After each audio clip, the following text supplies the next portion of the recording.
Hello, hello, hello, hello. Welcome, welcome, welcome to the show. I really, really appreciate everyone who is tuned in. Thank you so much to all of you. And hello. Yes, yes, yes.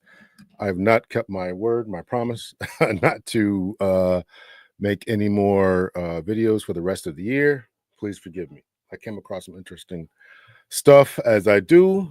I've been doing a lot of research, reading, studying, listening to podcasts, et cetera, reading some books.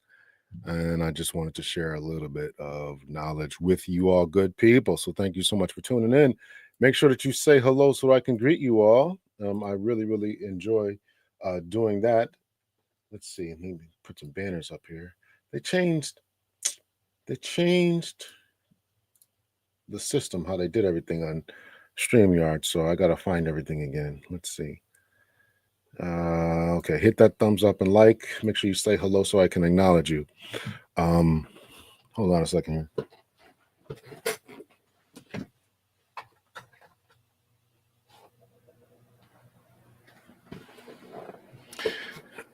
I just worked out. I took a shower and I'm having a hard time cooling off here. So I had to put the fan on. Let's see. Hello to everyone. Let's see. Good evening to Blue Sapphire. Hello to you. Hello to HJ. To Rhonda Payne. Hello to Yoli. Blessings New Year. Saying hello from Atlanta. From the Lou. Hello from the Lou. I've been to the Lou before. I enjoyed it down there. I enjoyed the Lou. I didn't go to the hood parts though, but I went to a police, was it a police conference? I think it was a police conference. I was down there in the Lou. Kansas City, Missouri. I've never been there. Hello to you, Jared. Research is important. Good evening. Hello to you, Gail. Let's see. I will try to behave. Listen, but you got it, brother. You got it. You got it, Miles. You're addicted. Can't stay away from the channel. Yeah, listen. It's fascinating. I really enjoy learning new things. And this is a new venture for me. So I'm enjoying learning a lot about it. As I started off this channel, I started talking about my own journey into manhood, adulthood, and figuring things out. And now being in this place of being a single guy, right? You're trying to figure out this game, and it's completely changed and flipped since the time when I was, a young buck, in my late teens, early 20s, and it's completely all right, y'all ain't gonna be talking about me. Come on now. Let's see. Hey, Dr. I'm looking forward to the discussion. Tuning in from the UK. Yeah, okay, great. I appreciate that. I want to get some conversations going with some people from different places, and I understand that the UK and all Western countries really, but the UK is suffering from the same dilemmas that are going on in here. And I watched this show. I probably talked about this before. I can't remember the name of the show, but it was a UK show, all black cast, mostly black cast. It was kind of like a superhero movie. If you know what I'm talking about, Jayla, type in the chat. I can't remember the name off the top of my head. I think it's on Netflix. And I think they're doing a season 2 to it. And it was like a bunch of experiments were done on a black population in the UK, and they end up with, and all these different people end up with superpowers.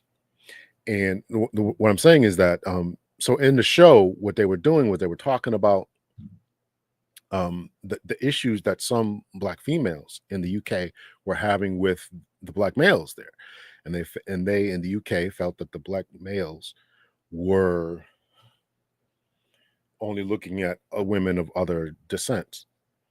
So that's why I bring all that up. So it's just a new venture for me. Let's see. What's Naptown? I don't know what Naptown is. Hello, Patricia. Please tell me where Naptown is. New York State. Hello to you, Catherine. Chris, what's up? How you doing? You have to have the hood experience in Duluth. Yeah. Listen, I was by myself. I was by myself. Yeah. Actually, so I took the train. I got there late, and I had to take the train. At the train, I think it was the train or the I don't think it was the subway, monorail, something like that. So I had to take that from there to the hotel, and then I had to get off the hotel and get off the train and then walk to the hotel. So that was a little bit of experience. Hello. I hope you're having a great day. My day's been pretty good. Doing some reconstruct doing some security measures and updates. I'm going to do a video about it, so I'm not going to talk about it here, but more info, smoke and mirrors nowadays. Yeah. Supercell, yes, Supercell. That's the name of the show that I watched. Yes, the Supercell. So I enjoyed that. Supercell, yes. Indianapolis. Okay, they call Indianapolis Naptown?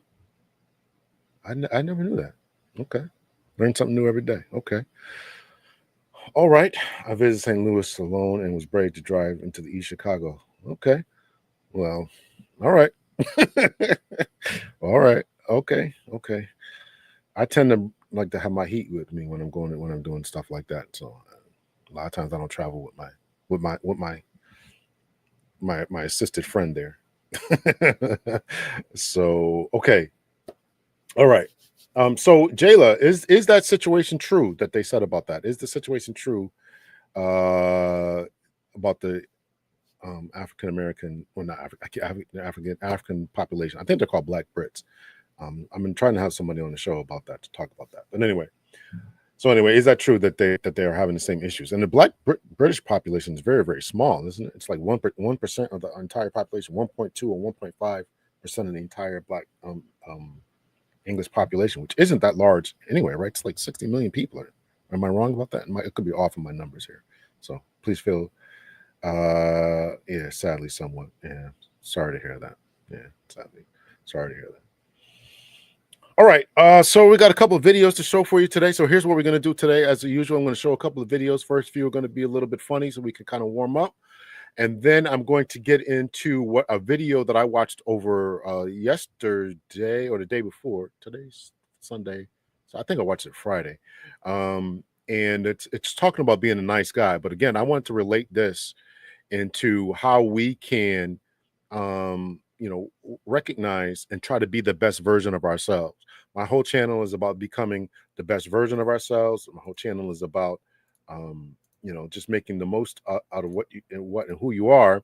So I want to relate the video that we're going to watch about the nice guy, which I've talked about before. I think I've done 2 or 3 videos about the nice guy problem and all that. So here's somebody who's going to talk about being a nice guy.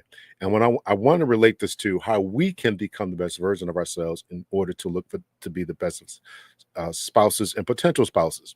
So that's what we're all going to relate it to for today. So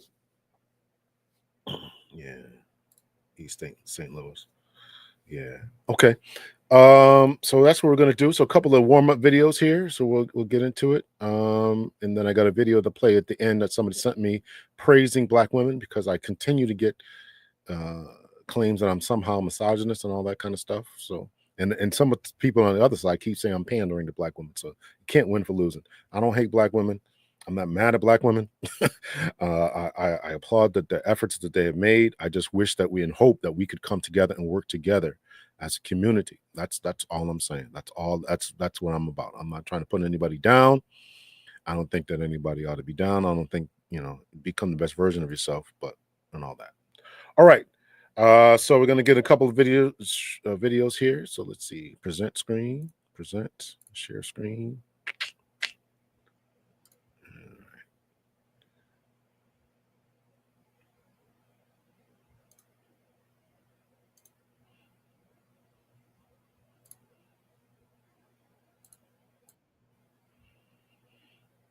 All right, here's what married life be like. This is what y'all want to do, right? This is what y'all want to get into, right?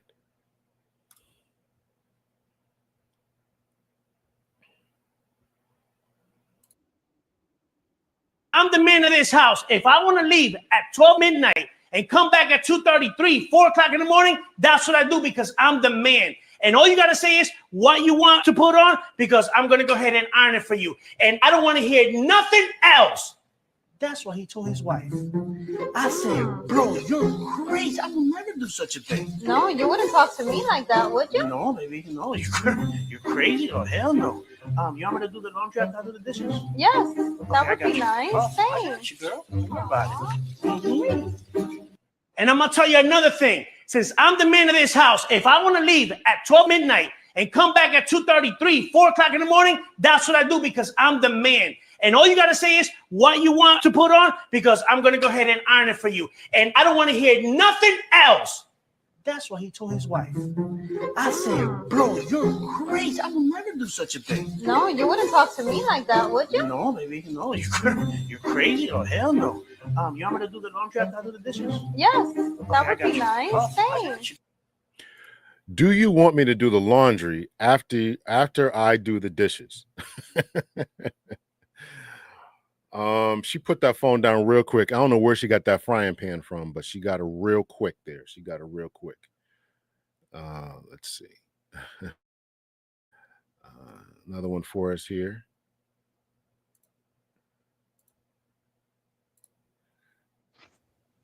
So me and my sister were talking about this a couple of months ago. So a high value man. Oh, I didn't mean to play that one. Hold on. I didn't mean to play that one. Sorry about that. Hold on here.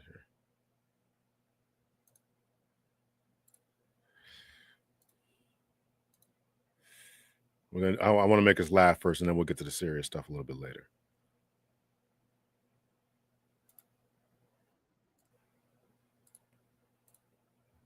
How y'all gonna hold on? Let's get it like Serena.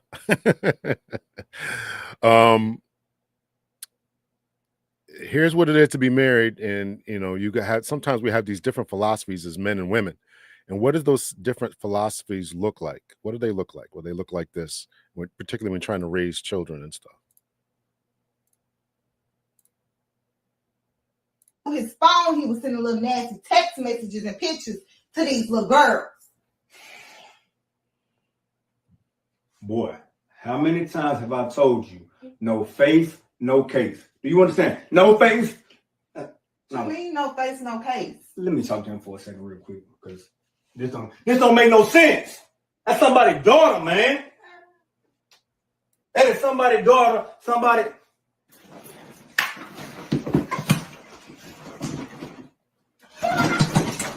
I mean, come on, man. That's somebody's daughter, man.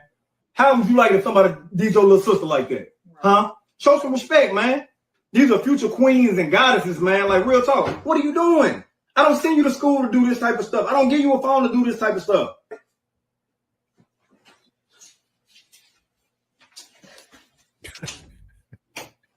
You need to talk to your son. I went through his phone. He was sending little nasty text messages and pictures to these little girls.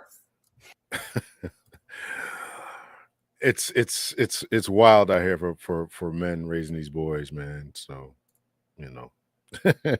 it's wild out here. It's wild out here.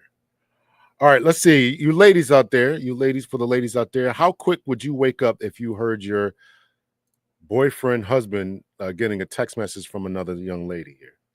How quick would y'all wake up? You still by your girl? Hey, baby. You still by your girl? Hey, baby. You still by your girl? Hey, baby. You still by your girl? Hey, baby. You still by your girl? Hey, baby. You still by your girl? Hey, baby. You still by your girl? Hey, baby. You still by... Hey, baby. You still by your girl? Hey, baby. You still... Hey, baby. You still by your girl? Wife freaks. Hey, baby. You still by your girl? Hey, baby. You still by your... Hey, baby. You still by your girl? Hey, baby. You still by your girl? Hey, baby. You still by your girl? Hey, baby. You still by your girl? Hey, baby. You still by your girl? Hey, baby. You... Hey, baby. You still by your girl? All right, that's pretty much it for that. Let's see. Y'all wake up that quick or what? Y'all just let that slide? Or y'all really be asleep? That's the question. Do y'all really be asleep? Let's see. What else do I got here? Let's try this one. Okay, this one's a high value man. High value man. Yeah.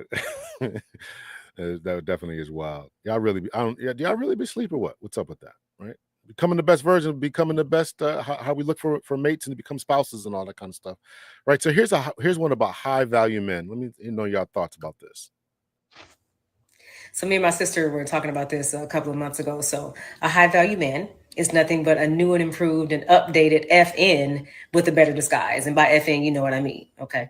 That's all they are. And so it was somebody under one of my posts, and he was talking about me, and he said a high value man would never want a woman like me. And that's perfectly fine, sir.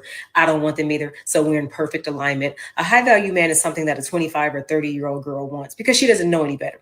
But these men are out here hiding in plain sight, baby. They wolves in sheep's clothing. Do you understand me? So here's the profile of what I think a high value man is. I've tried to do my own research, but I have not been able to ascertain exactly what it is. So here's my profile. He lives in either one of three cities, Miami, Atlanta, or Houston. He may be in the medical field, business, maybe even a business owner. He's in finance, works for a Fortune 500 company. He is educated. He's went to school. He is very, very, very low level six figures. And he feels like he's made it because he can technically call himself a six figure. So he done made it. And he uses his position. He's very clean cut, very well spoken. You think you can take him home to your family because of the way that he presents. And he's using that presentation to prey on any woman that he possibly can. And these young girls can't see through it. Baby, they're high value man, and they call themselves a high value man. Dog, I'm telling you, steer clear. They real smooth in Atlanta, baby, steer clear. So anyway, yeah, I don't want no high value man, so we good. Thank you, sir. So me and my sister were talking about this a couple of months ago. So I think what she's saying is these dudes who are claiming to be high value men somehow, some way, are really just, they get themselves, and here's the point, right? And I've talked about this. They get themselves together, right? They're making good money. She says they live in three cities, Miami, what was the other? Oh, Houston, Miami, Houston, and Atlanta, right? And they got the clean cut, they talk real smooth, got this education, do whatever, and they still want to essentially cheat, play around, and they don't have any type of morals when it comes to settling down, right? And this is the dilemma with becoming a quote unquote guy who's on the come up, or however you want to say it, high value man, whatever you want to say. This is the dilemma. And this is one that I've talked about my daughter's run into as well, is that she can't meet anybody who doesn't want to play around. The guy who's got it together, not only these guys who wear corporate suits and stuff, but these guys who are, she met a HVAC guys who drive trucks and stuff, and they make good money. They make good money, and they don't ever want to settle down, and they just want to keep playing around. This lady's saying she don't want those type of dudes. She didn't say what type she wanted, but those are the type of dudes that she herself kept running into in these particular cities down in the South, and all that. So, know your thoughts and your opinions about that, right? Would you want a quote unquote high value man? Now, quote unquote high value man. There are different parameters that the late Kevin Samuel set out when he talked about being a high value man. There were 6 of them that he said, but they all really came down to your social network, your social network, your financial network or financial status, right? You had to have been making really $110,000 for 3 to 5 years straight. So you're making over $100,000, 3 to 5 years. Your social network is other people within that, and you have to be what he called LinkedIn level, which is really just social network. You can call somebody else to get things done. When I was in the police department, people call me all the time to get things done, right? Or you can call a caterer, somebody in the catering business, or somebody in the court or in this corporate office, or somebody down at the mayor's office, right? That's LinkedIn level. Call somebody, make some moves, and get things happen. So you have that social network to you to make things happen. So there's a couple others that he said, but they really boil down to those 3. Your social, it's really those 2. Your social network. Can you call somebody to get things done, or are you a person who can get things done in your financial status? So if you have those 2, those are what really can be considered high value. And so she apparently, this young lady in this post is apparently run into men who are on that particular level and has just been completely disappointed with those types of individuals. Does the value indicate ready to commit? It doesn't. It doesn't. That's what I think this particular lady's running into. She's running into men who who are not ready to commit. They might have this LinkedIn level. They might be a person you can call to get things done, but they just don't want to commit, and that is problematic if we're going to build strong communities, right? A high value man never calls himself a high value man. He just is. He never refers himself as such because it's tacky. I agree with that. I definitely agree with that. I definitely agree with that. I dated two, and they had no respect for women. I'm in my mid-50s.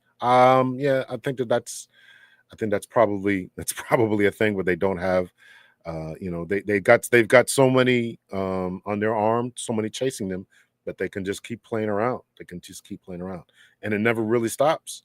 I mean, if they don't want it to stop, they don't want to have a family and all this kind of stuff, and you have all this clout and all this kind of stuff, it never ever really stops. Yeah, it is common. It is common. So, but do they not exist in LA or New York City or Charlotte? She just said Miami. What did she say? Miami, Houston, and Miami, Houston, and Atlanta. So, yeah, especially OGs. Yeah, listen, if you got the money, you don't really ever have to stop. and listen, I'm saying that I'm laughing while I'm saying it, but this is sad. And remember, we looked at the cartoon where the guy was celebrating his son performing a certain way with these pictures and stuff. But in the comment section, I think that we would all agree that if this was his daughter doing the same type of behavior, he would not have been so happy about it. So it's a double standard. I admit it. It's a double standard. I admit it. The value brings out, be prepared to share. Yeah, yeah. That is an uncomfortable situation that I think a lot of ladies don't want to share. My daughter doesn't want to. She wants her own man, her own husband, her own kids, her own family. She don't want to share. She don't want to share. And they're in the D too. I'm sure. What's that other place? The Nap. I'm sure they're in London. I'm sure in the D town or Dallas. I'm assuming that's Dallas, right? Not Detroit, right? Dallas. What does FN mean? She mentioned FN in the video. I was trying to stay away from that. The first F is rhymes with buck. I'm not going to swear. Buck, and N is ninja. So in other words, he's no good. He's no good, and he's just about He's just about he's just a no good dude. He's just no good for anything else but besides those two things. That's Dallas. All right. So I think that was the last one I want to show from that particular one. Let's see here.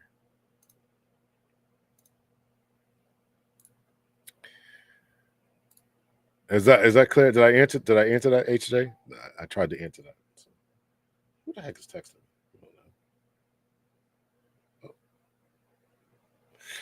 Let's see. All right, so I think those a couple more here. So men are going to be men no matter where they are. Men are going to be men no matter where they are. Men are going to be men no matter where they are. So this is this one about men.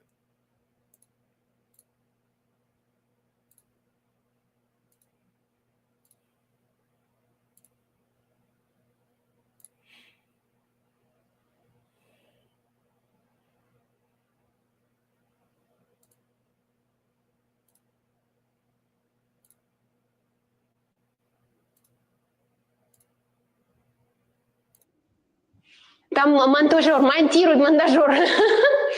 Что хотел пристроиться неприлично, ужас какой. Извиняюсь. Байт. Там монтажер монтирует, монтажер. Что хотел пристроиться неприлично, ужас какой. She had to tell this brother real quick, I'm on camera doing a workout. Don't come over here with the foolishness. Don't come over here with the foolishness. She had to tell her real quick. So I thought that was pretty funny. It seems like the high value men stop playing around when they get ill sickness and when they want a nurse with a purse. Yes. I've been hearing that a lot lately. The nurse with the purse, or nurse or purse, right? Right. And I saw a video the other day about a guy a lady talking about this, right? These guys my age in their late 40s, 50s, 60s, and they want somebody with a nurse with a purse, or nurse or a purse, however you want to say it. And and they just want to settle down. But I don't think the high value man can hire a nurse, and he doesn't need the purse. So so so this lady is over here working out. Don't come over here with the foolishness. I'm on camera.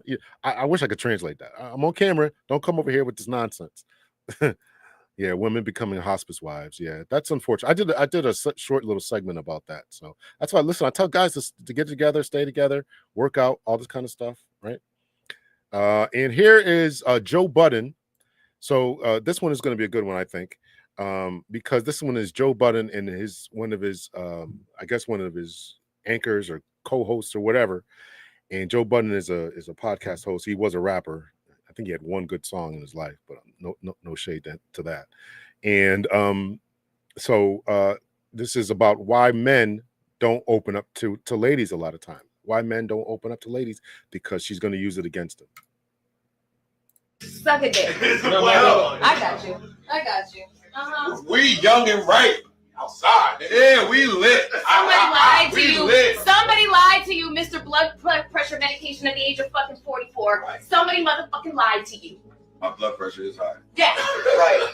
That's not right, but Lower than it's ever been, and it's still high. That's not And right. that's why I don't talk to you about my health. Here he comes.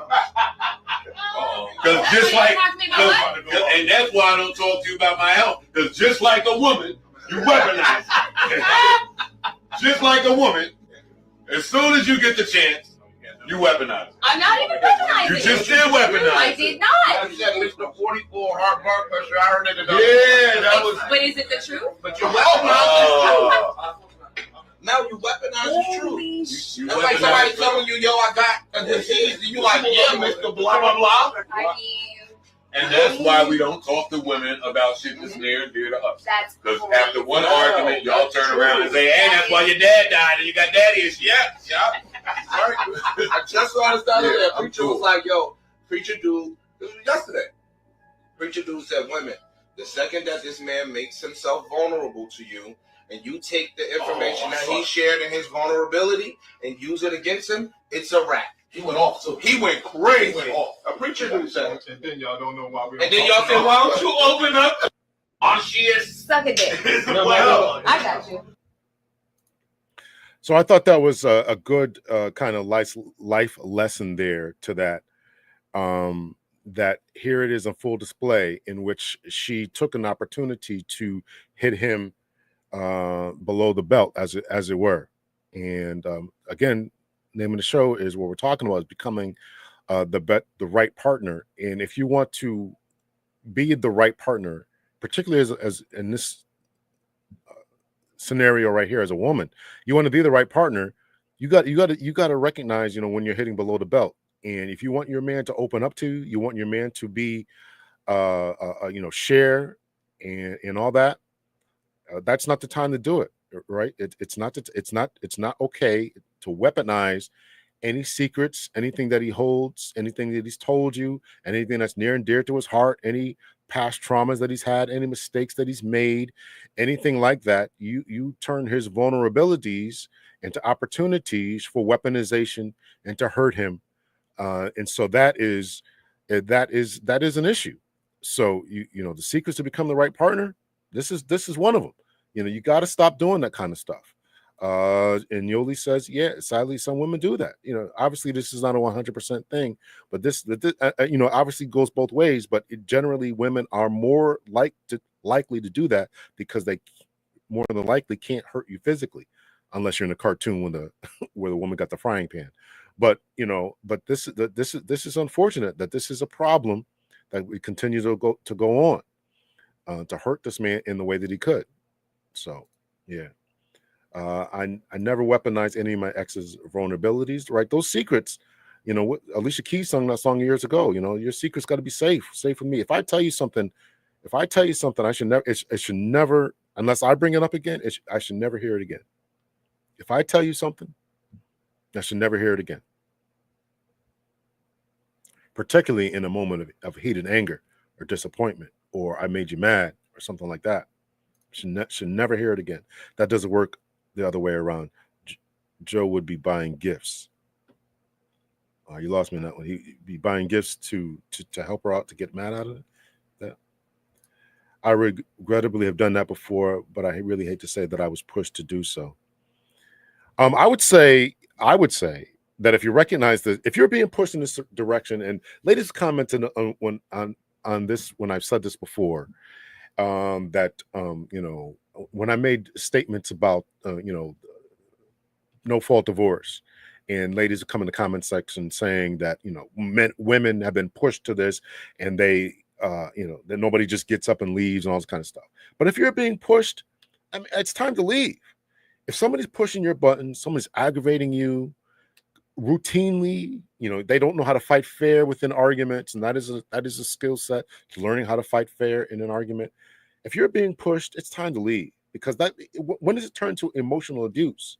And so now you got to fight back to save your dignity, to save your own mental stability, and all the kind of stuff. So you push back, and you do what you got to do to hurt, right? So, you know, oftentimes they, you know, a saying used to always be that, you know, a cornered animal is the most dangerous, right? Because now you may have beat that animal down and all this kind of stuff, but now when they're in the corner, they're the most dangerous because they got nothing else to lose, and they might as well just go for it. And so if that's a situation that you're being put into, it's time to exit before the situation arises to you know, to something where you say something that you can never take back, right? So y'all put some respect on my like button. I had to close my other thing. I hope that I'm not blurry. I had my other video open, so I'm hoping I'm not blurry. So, but put some respect on my like button, please. To the grave, yes, take it to the grave. We should be our man's safe space. And this is what people talk. This is what men would say when they talk about being your peace. They want a woman who's going to be their peace. They don't want to come home and argue. They don't want to come home. And some people, listen, some people like drama and all that kind of stuff. But I stay away from people like that. People who are pushing me, like Joy said, you pushing me, you're doing something, you're trying to get on my nerves. No, we're done. I live a very peaceful life. And that's why I want to continue to live. We should be our man's safe space. Absolutely. Not in front of people, for sure. Not at all. Not at all. Not in front of people. I mean, yes, but you should never bring it up. You should never bring it up in a moment of anger. Now, if you bring it up as something, okay, let's work on this. Let's get some therapy. Let's get some help. Let's work through this. Okay, that's one thing. But you're weaponizing it in front, not only in front of people. You can weaponize it by yourself. You can weaponize that kind of stuff. So, you know, if he exposed her, he would be apologizing, buying gifts, or else he's abusive. Yeah, right. He's the bad guy. He's the bad guy. You know, he's got to do all kind of stuff. I don't know if that was a co-host or if that was his girl. I don't know who that was. But whoever it was unacceptable what she said. A woman's mouth is a weapon, and it's used to the optimum, unfortunate as it is. True. Absolutely. Absolutely.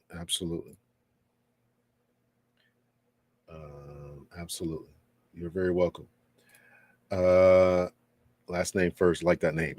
I have observed men be quite cold and nasty when upset and hit way below the belt with sensitive things that they've been shared or told his family or the mistress. Or the mistress. This is not an exclusive female MO. True. Absolutely. Hitting below the belt, bringing up family secrets, bringing up things that are, you know, unacceptable. Unacceptable to do those types of things. Unacceptable to do those types of things. All right, let's see. I think that was my last one from this. Let me see here. Stop screen share.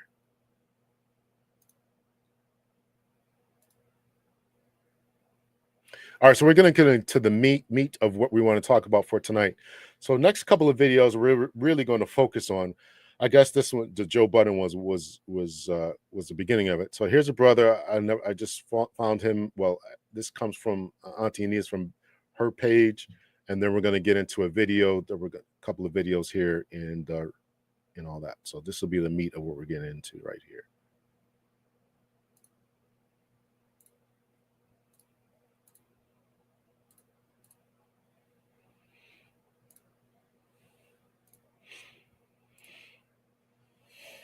You have to be disciplined in this thing that we call life. You're going to go through ups, but you're going to go through a lot of downs. What's going to carry you through is that discipline, okay? The second thing is being fit, going to the gym, taking care of your health. I can't stress the importance of that. That will teach you the discipline that we were just speaking about, and it'll also help you to be consistent. Number 3, be a leader, okay? You have to figure out your own way. Nobody has the answers for you, all right? God has the answers. Build a relationship with him. We'll talk about that. But you have to be a leader, all right? You have to understand that this is your life. You have to be responsible and accountable for it. And nobody is going to be telling you what to do. It's up to you how you want your life to be. Number 4, invest in yourself, read books, learn more, watch important videos like these, self-improvement videos. It's all about evolving. That's what life is all about. It's about getting 1% better each day. When you invest in yourself, you can make that a reality. Number 5, become more decisive. All right, be more decisive. Okay, like literally, I think there's too many guys who don't know what they want to do with their life. Choose something, work on something, build. If it fails, that's okay. You learn a lot through that, but don't be afraid to try. Number 6, create strong boundaries. Don't let people walk all over you. Number 7, be confident in your abilities. Okay. And number 8, God. Build a relationship with God. He will make everything that we just talked about work to the highest degree. All right. I wish you luck on your journey. Much love and respect. See you in the next video, man. The first grown man habit that guys learn too late is discipline. You have to be disciplined in this thing that we call life. You're going to go through ups, but you're going to go through a lot of downs. What's going to carry you through is that discipline, okay? The second thing is being fit, going to the gym, taking care of your health. I can't stress the importance of that. That will teach you the discipline that we were just speaking about, and it'll also help you to be consistent. Number 3, be a leader, okay? You have to figure out your own way. Nobody has the answers for you, all right? God has the answers. Build a relationship with him. We'll talk about that. But you have to be a leader, all right? You have to understand that this is your life. You have to be responsible and accountable for it. And nobody is going to be telling you what to do. It's up to you how you want your life to be. Number 4, invest in yourself, read books, learn more, watch important videos like these, self-improvement videos. It's all about evolving. That's what life is all about. It's about getting 1% better each day. When you invest in yourself, you can make that a reality. Number 5, become more decisive. All right, be more decisive. Okay, like literally, I think there's too many guys who don't know what they want to do with their life. Choose something, work on something, build. If it fails, that's okay. You learn a lot through that, but don't be afraid to try. Number 6, create strong boundaries. Don't let people walk all over you. Number 7, be confident in your abilities. Okay. And number 8, God. Build a relationship with God. He will make everything that we just talked about work to the highest degree. All right. I wish you luck on your journey. Much love and respect. See you in the next video, man. All right. I didn't write these down, but you know, we talked about becoming more decisive. When we talk about standing on your game, developing purpose, things along those lines, those are essential key components to becoming, in particular, the best version of yourself and a better mate for yourself. It's so many times we look for the right mate, but we're not the right mate. And if you don't have purpose, if you don't have your stuff together, you're not in the gym, you're not eating right, you're not exercising, you don't have purpose, you don't have goals, you don't have a good mental stability, you are not that right person. And so you're trying to come into somebody else's life, trying to create kids, trying to create all this other stuff, and you end up making huge mistakes. And so I appreciate this brother here who's trying to say something and trying to get men to become the best version of themselves. And a lot of times we do figure out these things way too late. That we need obviously more male mentors, more male role models, and to get people on their game and to drive and to strive to do something. It's absolutely doable. And becoming more decisive, here's something that I struggle with, right? And I often talk about my time in the police department. Because my time in the police department, I went through an incredible emotional, mental journey. Again, I grew up without a dad. I did have good, strong male role models, but I still had this internal stuff about me that I couldn't get through. So I had, especially when I started moving up the chain, I had to become more decisive. I had to read books about, you got to make a decision. You got to make it now. You can't wait. You can't, sometimes sit back and analyze, being don't know which way is up and this, that, and the other, shifting between opinions and all this you got to make a decision and you got to stand on it and be willing to go and suffer the consequences of when it goes right, and be able to share the praise, suffer the consequences when it goes wrong and share the praise when it goes right. And this is a lot of emotional maturity that I had to come to. And, unless you have somebody helping you, guiding you, which I didn't a lot of times. Well, I did have some people that I would reach out to, talk to, and all that kind of stuff. And so that's important. And that is an important thing. And, becoming more decisive, getting your stuff together. It just seems so easy. This seems so easy, but a lot of times it takes incredible internal fortitude and work. Incredible internal fortitude and work, and you have to work on it every day. You have to work on it every day, and that's what this is what this brother's saying. You got to read, you got to watch podcasts or listen to podcasts, listen to audiobooks or read books, and surround yourself and immerse yourself in content or in people that you want to be like. And that is so important, to emulate people, to say, this is where I want to be, this is how they're living their life, and this is how I want to do it. And this is, I see the way that their life trajectory is going. I like the way that they speak, the way that they carry themselves, the way that they dress, the way that they move.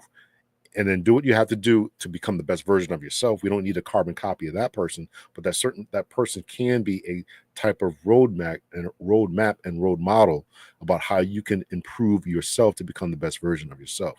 If you're always looking at everyone else, you'll never be yourself. So be yourself. You can have other people who are kind of guiding you, but and yes, it is a doable list.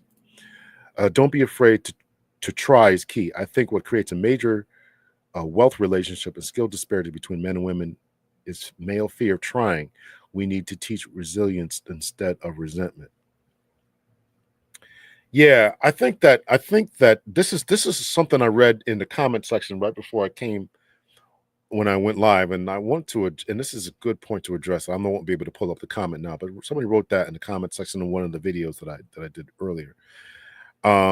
Or previously, talking about why more men aren't trying harder, and this is becoming a serious issue and problem that we are now just beginning to recognize, that a lot of men are not trying as hard as they could, because I think that they're lacking the reward system, and all that. And so we got to get men to see that there is more than to life than just having sex. There's more to life than just having a woman. And that's the next video, or next couple of videos I want to get to, is that there's more to life than just having sex. You want to be the best partner, you want to be the best person, you have to be the best person for yourself. You have to be the best person for yourself.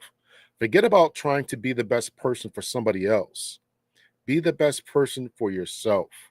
And once you come to know who you are, what you are, then things will start to, people start to drift around your orbit, to put it quite plainly. If you're a person who's unsure about yourself, if you're a person who's always trying to go along to get along, and this is the video is going to be coming up, if you're that type of person, then people will recognize that, and it's the air, and that is the aura that you will send off. But when you're confident, and people become confident because they have accomplished something.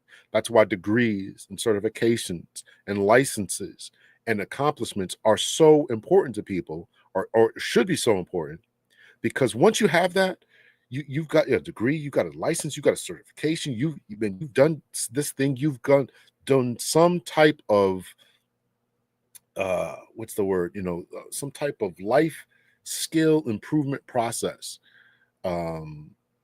Once you've done that, you gain this air of not air of superiority, but you gain this air of confidence, of knowing that you can, not only have you accomplished that, but you can accomplish anything else that comes along with you, or comes along your path, right? And so that's why, and that's why so many different things are celebrated. Military boot camp is celebrated because you've mastered your mentality and your physicality. That's why going to the gym is important, pushing yourself, right? Today you lifted 250 pounds. Next week, 260, right? Those types of things are really just what's essential and what's important. So all that is important. Yeah, so we got to get more men to try. We got to get more men to try.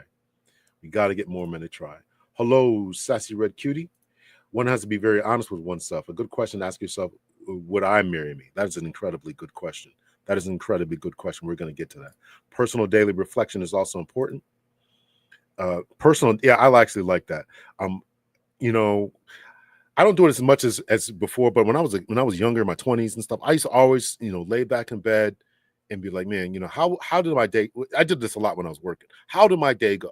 Particularly when I became a sergeant and lieutenant in the police department. How did my day go? What did I do right today? Did I talk to my men right? How did I conduct roll call training? How did I handle this call? Right? All that kind of stuff. Right? Personal reflection is extremely important, and a lot of people don't have that personal reflection. There's something like 70% of the population don't have an internal monologue, which I think is, which I was blown away when I read that statistic. But if you don't talk to yourself, right, you're driving along and you don't talk to yourself and tell yourself, man, think about this and think about that and think about your kids and think about your family, your job, your career, your life trajectory. You don't thinking about that. You don't analyze yourself. You don't analyze yourself. Some people really don't analyze themselves. That's why, when I did the video about hygiene, it blew me away that all these people were commenting on it, because some people just don't see themselves. They don't see them, and because they don't do a self-reflection, they look at the mirror, they see crust in their eyes, they see this, they don't brush their teeth, they don't do whatever, and they don't see themselves. So you have to be able to see yourself, right?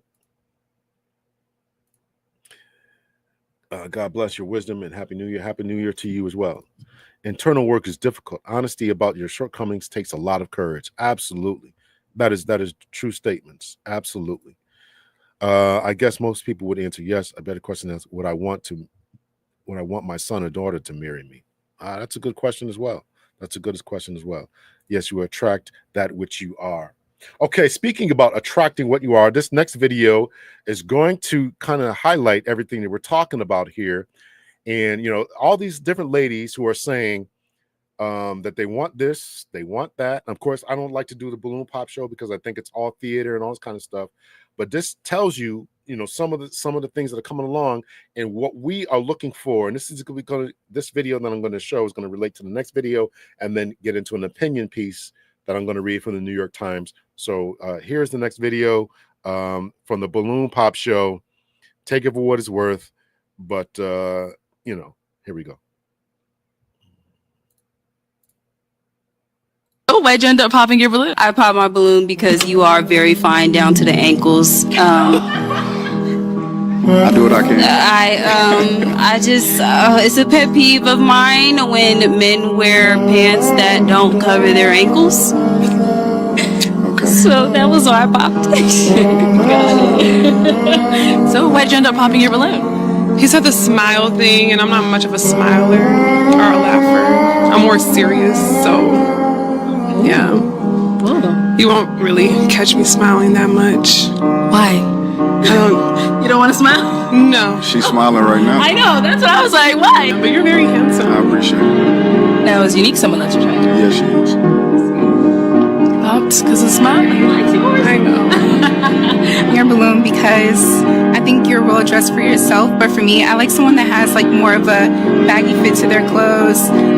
You look amazing, but for me, I like someone that has like an upscale streetwear style to themselves. So that's pretty much why I think that walking together, our style just would clash. I mean, together today, we look amazing. Do you usually wear tight-fitted pants? Because for me, like, I like someone that has like a looser, baggy fit, like something that's like a little oversized. I wear whatever I'm feeling. Okay. I'm not going to switch up the way that I dress myself for anybody because I know I carry myself well and I dress well. Yeah. So I guess it just ain't meant. Unfortunately, that is all of the balloons popped, but we do thank you for coming on.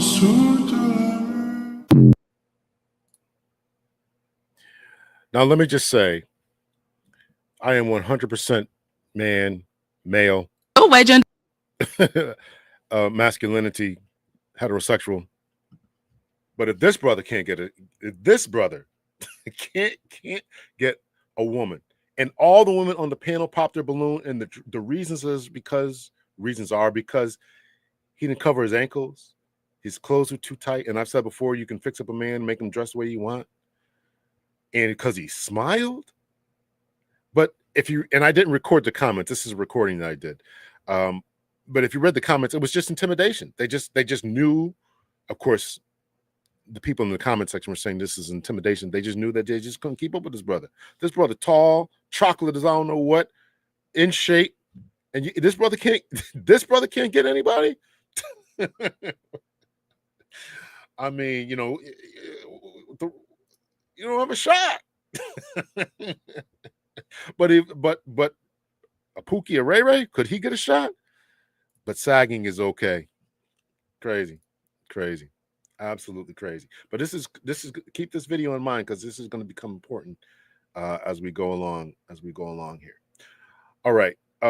So that's that. Yeah, it's a shame. It's a shame. Listen, I said it before. We have a mate selection problem within the African American community, and to the Brit out there, if you're still here, is this the same type of issue that y'all are having in the UK? I'm sure there's probably some issue going on, in the US, in the US, but is it going on in the UK as well? And again, talking about becoming the right partner, this is crazy. I know what they mean. The pants give me the ick. Sorry, but is that okay? But the ick, is that a reason to not date the dude? I mean, can't you get this? Listen, they used to say a long time ago, and I'm dating myself, but you can get a man to dress the way that you want. Listen, baby, get your cut to your pants a little bit longer. You don't have the influence. Auntie Anita said it, I think it was last week, that men have the strength, but women have the power. If you don't have the power, you can't convince a man to change his clothes. What? I mean, I'm seriously, you can't convince a man to change his clothes. I mean, you're just not using your power right. You're just not using your power right, quite honestly. Nobody said sagging is okay, just some proper fitting pants. You always go from one extreme. Yeah. Our culture has gotten superficial, unfortunately. Yeah. Not to be overlooked, attractive men in the tight clothes on social media are menaces to society these days. He did say he's not prepared to dress for anyone. I think you can get the dude to change. I think you can get the man. I think you can get the man to change. 100%. Y'all ladies don't know how to put it on him. And this is the problem with the sexual. I actually was going to do a video about this, the sexual revolution. I may do it. It'll be a reaction video to another video that I watched over the weekend. But this is the problem. This is the problem with the sexual revolution. Let me give y'all some game here. This is the problem with the sexual revolution. You've given away your power. That's the issue. If you kept it to yourself, and everybody wasn't spreading around like mayonnaise and peanut butter, then you could get this man to dress the way you wanted to, because you'll be able to put him on him at night. But he can just go get it from somebody else. He's not prepared to change for anybody. The reason he's not prepared to change for anybody is because somebody else will take him like that. And that's fine. That's great to have options and all that kind of stuff. But if you really want the change that you want, he can go jump to somebody else. That's the issue. And he shouldn't be able to go jump to somebody else. That's the problem. You've given away your superpower. You've given it away. You're giving it away. Also, come in and try to change him. Can he come in and change you? Again, the power has been. This is the result of the sexual revolution, and it's great that women have leveled up and all that. But the power is gone from both sides. I can't change a woman. She can't change me. We're stubborn. We got our own jobs, and I don't need a man. I don't need a woman. So we can't change each other. So now we got these shows demonstrating that we don't need each other. I don't want to change. I'm not going to change my clothes. I'm not going to change my hair. I'm not going to.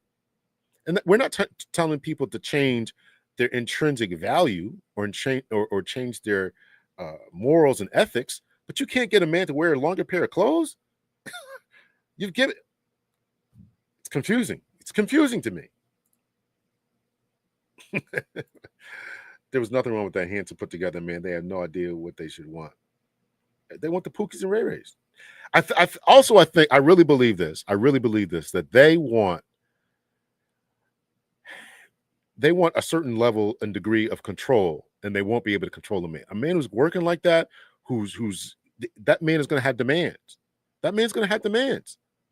That man is going to, you got to come in the house at a certain time. You're going to have to dress a certain way. We're going to be on about our game. We're going to be about our financial business. And they don't want that type of accountability and responsibility. We not long ago in this broadcast, we talked about the men who had options and were on their game and all this kind of stuff. But the women are trying to live that type of life. I don't have to change for anybody until I get to be 50 years, 45, 50 years old. I don't have to change. And it's really just making us all messing up our community, in all honesty. They just got to put a little honey on the suggestion. There you go. There you go. You got to teach them. You got to teach these young bucks the game. Got to put a little honey on it. Imagine discounting your potential life partner due to his wardrobe selection. It's crazy. Put it on them. Absolutely.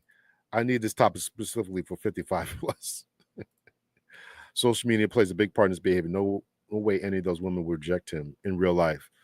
I've heard that behind the scenes, when the show is over, that they actually try to get at these dudes, not just him, but all these other dudes that they give this nuclear rejection for this, this too short, or you don't make enough money, or you're a truck driver. I need a little more spice on my. I've heard that they try to get. I don't know how that's true, how true that is or not, and all that. But all the ladies concurred on his pants and trousers. Listen, I don't particularly. I like my stuff hanging down as well, but this is the new style and all that. But I'm saying you can change it. You can't convince me you can't change it. Yes, absolutely. Yes, spreading like mayonnaise and peanut butter. Absolutely, absolutely. I would be insulted if a man tried to change me. That means you didn't genuinely like me, or you're controlling, and you'll never be satisfied. Well, I mean, if that's the way you feel, I disagree with that. I just disagree with that. There's times, as a guy, you're about to walk out the house, and you've got, I'm not talking about changing your personality. You laugh too much. I don't like the way you laugh. I don't like your hairstyles, all that kind of stuff. We're talking about if I run something by you, hey, how do these pants look on me? You'd be like, they're too short. Go change them. That's asking too much. Hey, Dolores. Yes, they were intimidated by him. They were intimidated by him.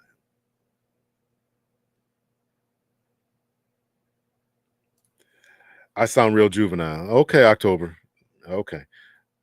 I've demonstrated this numerous times in my own personal experiences and all that kind of stuff. So if you can the problem is that you don't believe that this is going on. That's the problem.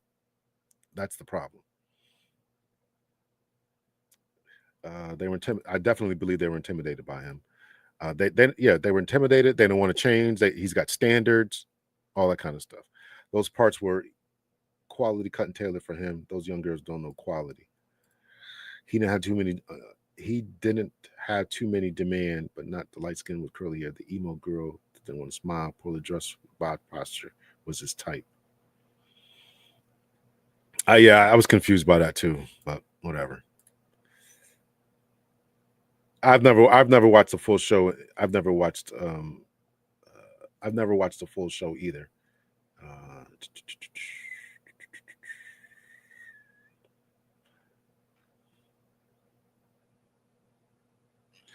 I hinted to the rest, October. I hinted to the rest. You said that the guys aren't. You're talking about 20 and 30-year-olds. I'm telling you, 40 and 50. I'm telling you, 40s and 50-year-olds are doing it.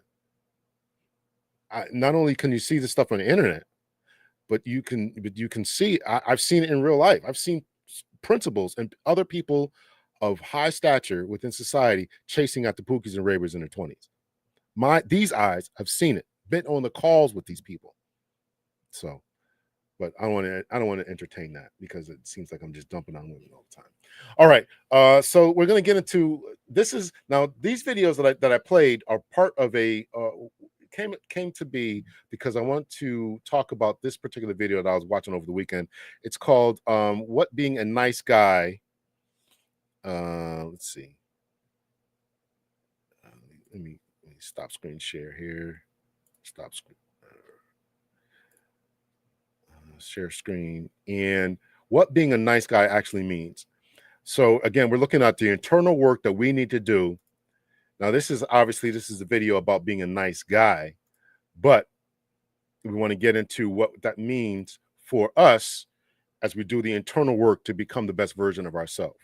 So this is coming from, let's see, why nice guys keep things hidden. So let me back up a bit. What being a nice guy actually mean? Signals to Women by Dr. Robert Glover. He wrote a book, and this is from the Chris Williamson show. I don't know what this dude has done but he's obviously a good-looking dude. And I don't know what he's done in his real life, but he was on some UK show, and now he's huge podcaster, and all he does is ask questions. But whatever. So anyway, so he did this episode, and he's got some great guests, and he's obviously doing a great job. But what being a nice guy actually signals to women. So I highly suggest you guys watch the entirety of this video. It's 147 minutes, an hour and 47 minutes, hour and 47 minutes. So I think it was great thing. But the internal work that we're going to look at today is concerning men and why they don't like to get some things and listen to some things. And here we go. Yeah, they keep things hidden from themselves. They keep things hidden from everybody else. Why is that so common? Why is it common? Because, those two things, when we first started, you asked me, what is the nice guy? And basically, and I said, he's the guy trying to get everybody's approval and validation, holding your finger up, which way is the wind blowing? But the other piece is that hiding things about ourselves, hiding anything, for example, that might get that look on my wife's face. Oh, she got that look. I must have done something. I better not do that again. And again, that began at a very, very early age, when getting that look from somebody important to us might result in getting slapped, getting smacked, getting neglected, getting yelled at, getting shaken, whatever. So nice guys is part of that. I got to hide whatever there is about me that tends to create these negative reactions around me. But often there's another piece, not universal, but often for nice guys in their family system, somebody has been defined as the needy person, the most important person. Could be dad, could be mom, could be a sibling, and their needs were more important. All the attention and focus went on, making sure dad never got pissed off, making sure mom didn't go on a tirade, making sure, brother doesn't, whatever, he's sick or he's out of control. So often for nice guys, we try to become this needless, wantless, never rock the boat, never be a moment's problem kind of person.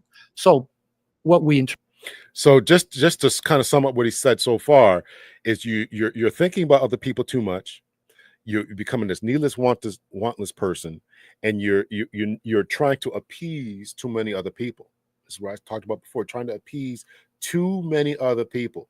And that can be family, co-workers, bosses, etc., friends, trying to appease all these other people, and it comes off as inauthentic. People pleasers. Absolutely. He does look like Tommy from Ghost. Nice guy equals the friend zone.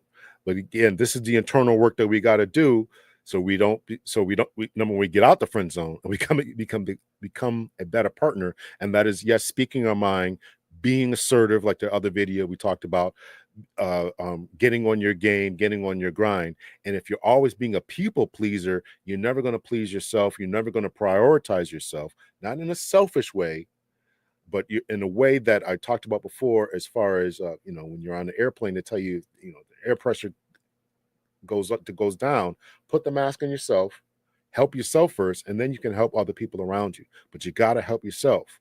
So if you're a people pleaser and you're doing everything else to help your family and all this kind of stuff all the time, you're never going to get what you want. So we'll continue on with this.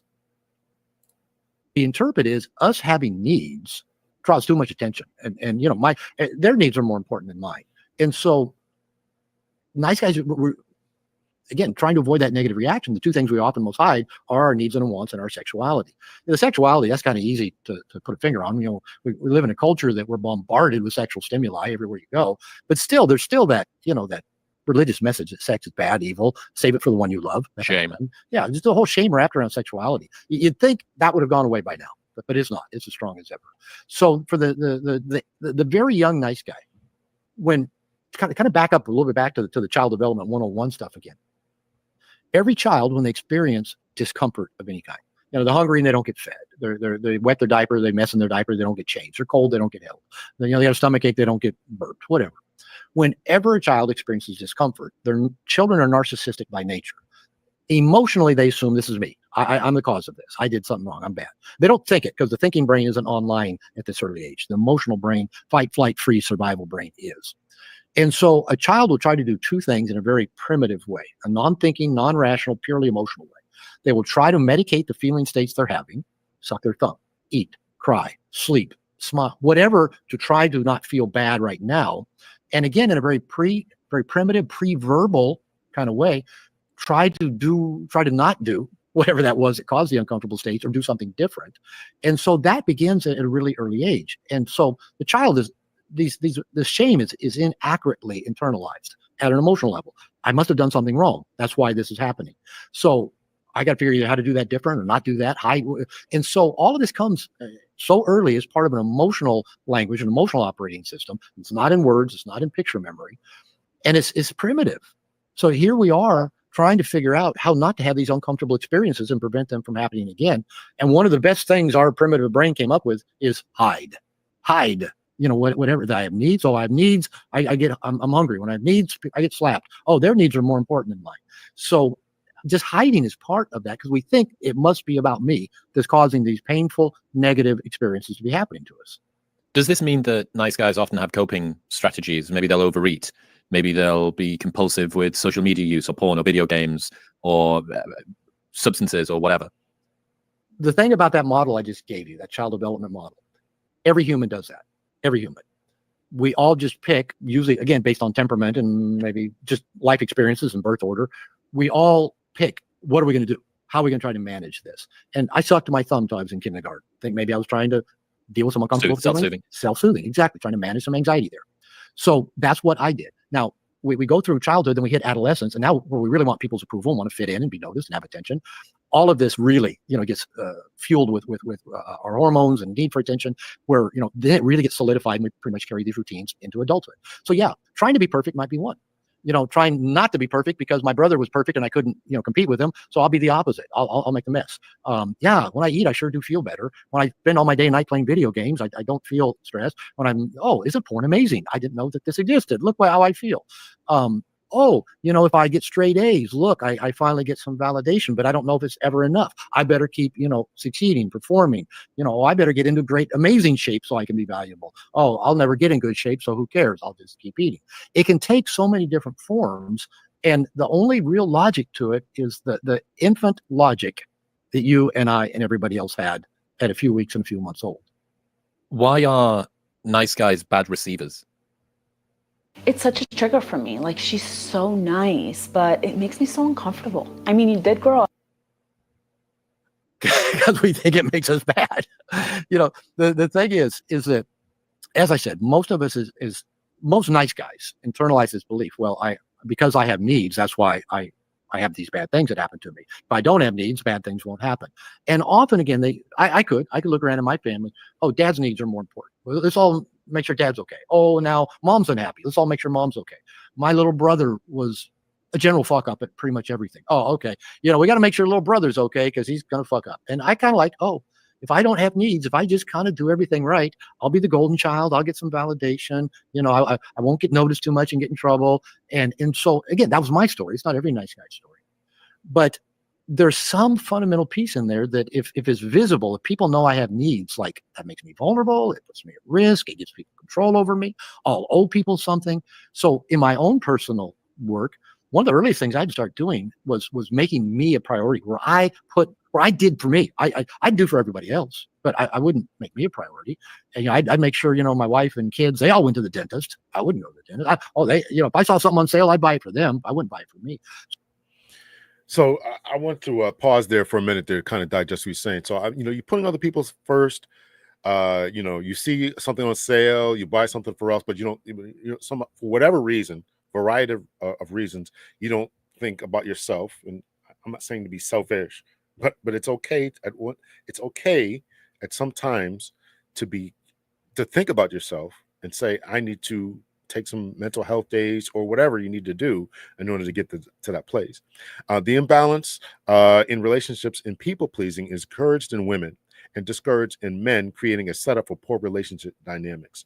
So this is definitely something that is probably a thing that I'm exploring a little bit more in some more academic literature and all this kind of stuff. This idea that women are more, and I think I played this on another video, one of the previous lives I did, where women are generally more giving, more nurturing. And this, whether it's encouraged or it's intrinsic, we're going to continue to debate about that. But I'm pretty sure I played this. It was either the last week or the week before, where women are this is just the way that they are. And it's discouraged in men. And men are not people pleasers in the sense of being nurturing. That's probably true. It doesn't mean that they don't want to please people. These guys that he's talking about, remember, he's talking to nice guys who are people pleasers, who want to please. They don't want to rock the boat. They want to make sure that the family's happy, make sure dad is happy, make sure mom is happy. My brother's a mess up, so let me not be a mess up, so I don't get any unnecessary attention. He's talking to these types of people. And so we gotta be very, very mindful of that and say that it's in when it comes to romantic relationships, we gotta be the type of people who are willing to allow people to come into our space, into our life, and then try to and make room for them. And so I ought to be able to please you, to be there for you in a nurturing way. And so do men need to be encouraged to do that, particularly? Well, here's the thing. We talked about this in the Joe Budden podcast thing. Is that when I think it was Miles that wrote in there that he'll be buying gifts. The way that men apologize or show that they love or show that they do whatever, it might not be in the same way that a woman might do it. They might buy the gifts, or baby, I'm sorry, let me take you to the movies, let me take you out to eat, or whatever, rather than having a long drawn out conversation or dialogue. It doesn't, and that may be a difference in the way that we respond, but it doesn't mean that we don't have these caring feelings. It's just a different way of showing those caring feelings. I can care for you, I can love you, and the fact that I put a roof over your head, give you food, take you out to eat, buy you clothes, buy you jewelry, that may be the way that I tell you that I love you and demonstrate that. So just because I'm not showing it in a way that is more emotional, that you may be looking for. Remember, I'm not your girlfriend. This is one thing that we're constantly trying to get in this modern day each other to understand. I'm not your girlfriend, right? I'm not going to trauma bond with you in the same way. I'm not going to be able to emote in that same way. So we got to understand that. And the same way that, right? That's what I'm saying. If you don't know how to apologize to your man, you might want to apologize by whatever he wants. Excuse me, whatever would work for you. But you got to apologize to him or get him to dress the way you want, or in the way that would work for him. And I think that's where we're missing each other a lot of times. That's where I think that we're missing each other a lot of times. It's because we're doing things because it would work for me, but it's not necessarily going to work for you. I hope that makes sense. I'm so glad I intrinsically knew. Well, that's issues. Yeah, I'm sorry you had to face that as well. My friends used to present me as a nice guy. I spent more energy trying to prove them wrong. Listen, being called a nice guy is an insult. I've said it before. I'll continue to say it. I continue to say it. Yeah, there's a lot of hurt women out there. There's a lot of hurt women who are taking out their frustrations on their daughters, on their sons, and causing a lot of issues and problems. So we got to do something all the way around. Yeah, we're all sending out hugs to you, October. It's really unfortunate. Let's see. Right. Men must show while women are vocal. That's generally the way that it goes. Some women have raging egos and are only about pleasing themselves. Well, that's true for all of us. Let's see. Yeah. We're all deserving of better treatment. Absolutely. All right, we'll continue on with this. Few more things. I thought this was what he was talking about here. It's a couple more minutes I want to play here. So I had to start taking good care of me. The next step that kind of came with that, but it came a little bit later for me, was actually beginning to surround myself with people who wanted to help me meet my needs and then actually letting them. That was really anxiety producing, to let people do things for me. And I had to consciously just go, okay, it's as simple as, like I said, I'll take the garbage out. And we got to take the garbage from the kitchen to the front gate. It's 20 feet. Got to unlock the gate, put it out on the street. If I'm taking the garbage out, my wife will go, "You need help?" Well, no, I don't. I don't need any help to take a bag of garbage from the kitchen to the front. So my gut response always say no. But then I realized, well, I don't need any help, but she wants to be with me. She wants to accompany me. She doesn't want to think I'm doing all the work. Well, she's not. She's a very hard worker. I go, yeah, come help me. Do I really need the help? No. But it took me a while. I'm still learning that way. She's not really thinking I need help taking the garbage out. She just wants to come take the garbage out with me, just to walk to the street with me and back. It's okay. Well, who am I to say no to that? That's the thing about being a bad receiver. It robs people of the enjoyment of helping you. You've stole my words. I actually thought this was good as well. Remember, we're talking about being a good partner in marriage. If you are a bad receiver, that robs other people, your spouse, of the enjoyment and of the fulfillment that they would get by helping you. And this is something. I went through this myself. I wanted to give so much. I want to be a good father. I want to help people. I want to do this, that, and the other. But sometimes, and it's hard to sit back and say, man, I want let somebody do something for you. You don't want to seem you don't want to be selfish. You want to seem selfless, but it's hard when you're operating that way. You actually rob other people of their quote unquote blessings, to quote, biblical terms, right? You rob other people of their blessings. Let them help you. I had a friend. He was leaving the police department. He was good. He was about to, still my friend today. He was about to retire and go working somewhere else. He might watch this one. He knows what I'm talking about. We tried to throw him a party, and he kept saying no. And finally, I said almost exactly what was said here, right here. Brother, you're stopping other people from helping you, from helping themselves, right there. We want to feel good too, and we want to help you. We want to celebrate you, and there's nothing wrong with receiving that. And there's always this debate about completely. The term is escaping me right now, but it's a psychological term. When you help other people, you actually feel good in and of yourself, and you rob people from their good feelings, right? Their endorphins that are kicking when they do something good for somebody. You rob them of that.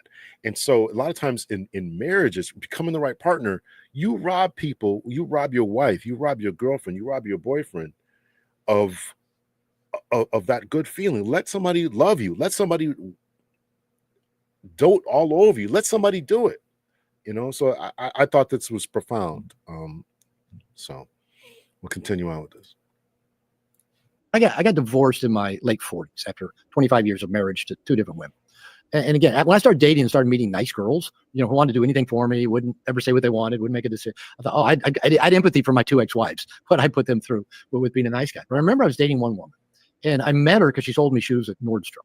And she worked in retail fashion sales. And I remember one time she came over to my apartment, and I'd done some laundry, left it on my couch. She started folding my laundry. And I said, you don't have to do that. She goes, no, I like doing it. And she goes, and I'm good at it. And, so she folds on my laundry, puts a little stack on the end of my bed. And she goes, but I won't put it away for you. I said, I'm not putting it away either. I'm leaving it out there to remind me somebody loves me, that somebody wanted to do something nice for me. After that, I started leaving my clean laundry on the couch so she could have the joy of coming over, and because it gave her pleasure. Now, who am I to rob her of that pleasure? And I need to work on it, because how am I going to receive great things in this world if I'm not good at receiving? If I can't let somebody fold my laundry, how am I going to receive the blessings of wealth, of fame, of opportunity, of adventure? So it's a very conscious practice. It was for me. It's how do I let people give and let them have the pleasure of doing it? So the solution is not being a bad guy, because a lot of people and you could try.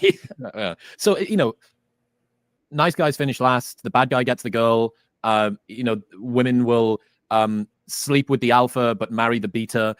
Pick your meme or cliche of choice. Yeah, so they're all out there. Sure. To come up with. And it seems, I'm going to try and interpret what I think your philosophy is, and let me know if I get it right. I think the downside of being a nice guy although subtle and often completely opaque to the nice guys themselves, Yes, are kind of evident given can become evident given enough crowdsourcing of sense making. So people and community come up with memes and characters in TV. No, the word is altruism. That's the word I was kind of searching for. Altruism is the giving. It's more, yeah. Altruism is the giving or the doing of beneficiary type of acts or deeds just for the sake of doing them. But the downside of this, not the downside, but the other side of what people don't talk about when altruism is in giving. And remember, I studied this when I was doing psychology, is that people, when they do altruistic things, when you give $5 to the homeless bum who's on the corner of the intersection, there's a chemical reaction that actually occurs within your brain. And so it is a dopamine effect.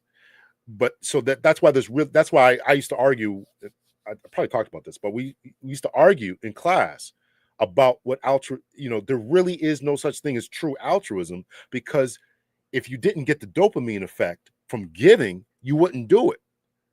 So it was a philosophical debate that we had. You people can really just be nice, genuine, good people. And I would say, no, you can't. Well, you could be, but you're not, because you still get the dopamine effect. Even if you never see this bum again, but you gave him something, you fed him, whatever the situation is, you did it even for a selfish reason.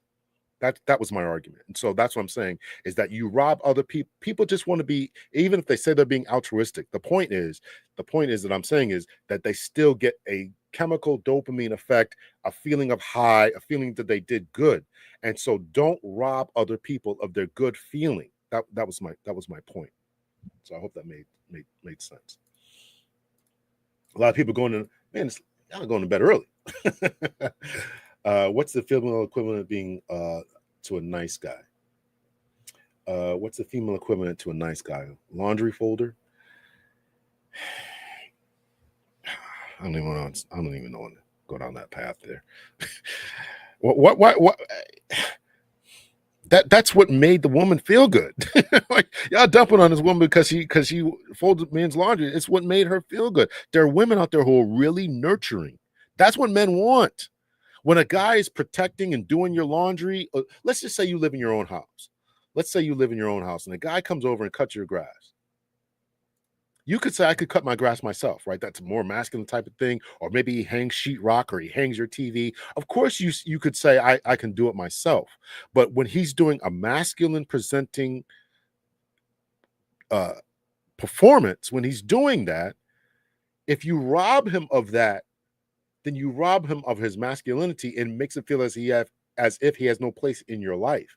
And we're talking about missing each other. This is why I think that we're missing each other with this whole feminist, womanist, modern day thing, is that men are still looking for that nurturing type. When I say I want somebody who cooks and cleans, I'm not saying that because I want you to stand over the stove for 3 hours, for 3 meals a day and all. I can cook for myself, but it's the nurturing aspect that I think that men are looking for. Just like you're looking for most women are looking for a protective type of aspect. That is what, and when you don't allow somebody to walk in their masculinity around you because you want to hold the door, because he wants to, then you rob them of their own internal drives to do that, or internal feelings of good of doing those types of things. That's the point. It's not about folding clothes and being a slave, quote unquote. That's not the issue. The issue is somebody here. That's why he says, I'm not going to put it away because I want to see that somebody loves me. This woman came over. She folds my clothes because she is nurturing. And that's what I, as a man, am looking for. Same way when a woman says, when this guy comes over and he checks the engine of checks the oil in my car, or he brings it to get the oil changed, or he changes the oil himself, or he pumps my gas, that type of protective type of thing, if you don't rob other individuals of that ability. And I think that this modern day that we're living in, we're robbing each other of that because we don't feel as if we need each other. Again, I hope I'm expressing this correctly here, or in a way that makes sense. Let's see. Maybe we ladies reject a nice guy because he's not authentic. His behavior is driven by forces outside of himself. Well, that's the entire point that I'm trying to show, and that what he is saying in this whole video here. Again, watch the entirety of the video. Is that you're the outside forces that are driving you as people please. Well, that could be intrinsic, but it's people pleasing. You're not your authentic self. That's why you reject him, because he's too accommodating. He never speaks his mind. He's never standing up for himself. He's not assertive, right? Those are the things that repulse women. That's what we're saying. I'm trying to, Sherry. Let's see. I like folding laundry too. I hate dumping clothes on a wardrobe or closet. Right. Yeah, some people enjoy doing it. They enjoy feeling nurturing, doing nurturing things. They enjoy doing it. And this is the problem. This is really the problem that a lot of men have with the feminist movement, or even a lot of ladies have with the feminist movement, is because you're telling women. Where's the book that I was just reading? I don't have it here.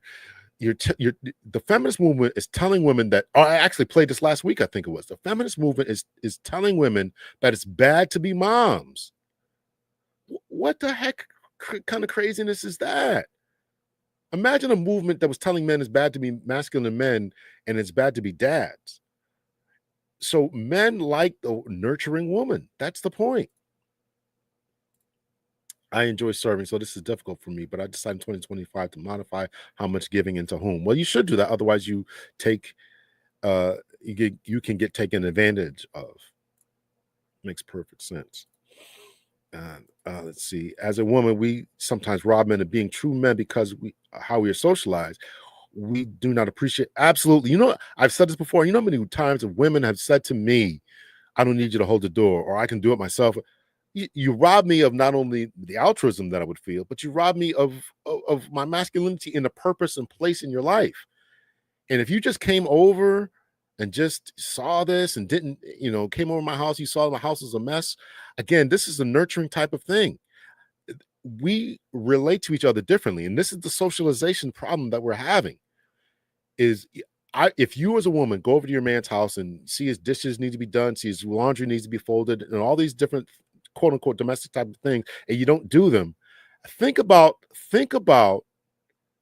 a man who comes over to your house and sees your TV needs to be hung, your blinds are falling off, you need paint done, you need all these quote unquote more masculine type of things. What would you think about that man? We have no problem telling men to step up. We have no problem telling men to step up, be men, change your woman's tires, do all this kind of stuff that your fathers and uncles did. You have no problem saying the men ought to do those types of things. But you bring up folding clothes, the things that your aunts and mothers used to do, and oh my God,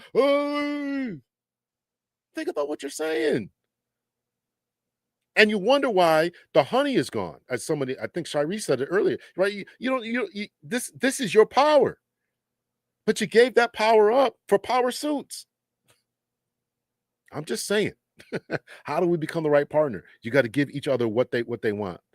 I'm going to leave it off there. I'm not going to play any more of that. Go over, watch the entirety of the video. Watch the entirety of the video, and it really kind of talks about that. Really talks about more about what I'm saying here. We do things for people we care about, but mostly if it's appreciated. My friend stepped out a bus and extended his hand to help his date down. She says she's not an invalid and can step out. Yeah, I would too. Listen, I would too. I would dump her too. I would ask first. I would just launch into tidying up his place. Okay. I asked when you say things like that, I would ask, do you want him to, he sees your TV needs to be hung. You want him to ask you first, or you want him just to take the initiative just to do it? Think about the role reversal. Gas in your car, oil needs to be changed, grass needs to be cut. Is it more sexy to you that he just takes the initiative to do it, or is it more sexy that he is going to ask? This is the role reverse. This is the idea that, and again, you there's no qualms about saying to men, man up. I want men like my father, men like my uncles. What happened to the men? What happened to the women? All right. Nurturing is not in the Stone Age. Nurturing is not in the Stone Age. Well, it should be now. All right. So this is going to be the last one this is going to be, let's see. So go over there, check the rest of that out. And let's see, I'm going to read an opinion piece here. So in this video that I played about what being a nice guy from Chris Williamson, the beginning of the video, they talked about in an opinion piece about why you will marry the wrong person. Why you will marry the wrong person. So we are going to read through this article here. Let me make it a little bit bigger here. All right. Why you will marry the wrong person. This is from 2016, New York Times. Why you will marry the wrong person by Aileen de Botton, 2016. I'm not going to read the whole thing here, but I want to read this for the last part here. Again, I got this from, they mentioned it again in this video that we played. It was at the beginning. I didn't play it, but it was at the beginning. So watch the entirety of the video and you'll see this. So why you will marry the wrong person. Why you will marry the wrong person. For most of recorded history, people married for logical sorts of reasons because her parcel of land adjoined yours. His family had flourishing businesses. Her father was a magistrate in town. There was a castle to be kept to keep up, or both sets of parents who subscribed to the same interpretation of a holy text. And from such reasonable marriages, there flow lowliness, infidelity, abuse, hardness of heart, and screams heard through the nursery doors. The marriage of reason was not, in hindsight, reasonable at all. It was often expedient, narrow-minded, snobbish, and exploitative. That is why it was replaced. That is why what has replaced it, the marriage of feeling, has largely been spared the need to account for itself. What matters in the marriage of feeling is that the two people are drawn to each other by an overwhelming instinct and know in their hearts that it is right. Indeed, the more imprudent a marriage appears, perhaps it's only been 6 months since they met, one of them has no job or both are barely out of their teens, the safer it can feel, right? In other words, you just go off of feeling, you just marry somebody in a couple of days, it feels right, feels good. Recklessness is taken as counterweight to all errors of reason, the catalyst of misery that accountants demand. The prestige of instinct is traumatized reaction against too many centuries of unreasonable reason. But though we believe ourselves to be seeking happiness, this is important, but though we believe ourselves to be seeking happiness in marriage, it isn't that simple. What we really seek is familiarity. We're talking about becoming the right person to marry. What we're really seeking is familiarity, which may well complicate any plans we might have for the happiness. We are looking to recreate within our adult relationships the feelings we all knew so well in childhood. The love most of us will have tasted early on was often confused with other more destructive dynamics, feelings of wanting to help an adult who is out of control, of being deprived of a parent's warmth, or scared of his anger, or not feeling secure enough to communicate their wishes. In other words, we're trying to either recreate or get away from the ideas that we had in our childhood. Either we want to recreate them, or we had such a bad situation that this is why we're trying to do something better. Again, this is just an opinion piece by this guy, but I thought it was pretty good. How logical then that we should, as grown-ups, find ourselves rejecting certain candidates for marriage, not because they are too wrong, but because they are too right. Look at this. How logical then should we as grown-ups find ourselves rejecting certain candidates for marriage, not because they are wrong, but because they are too right, too balanced, mature, stable, reliable, given in our hearts such rightness feels foreign. Think about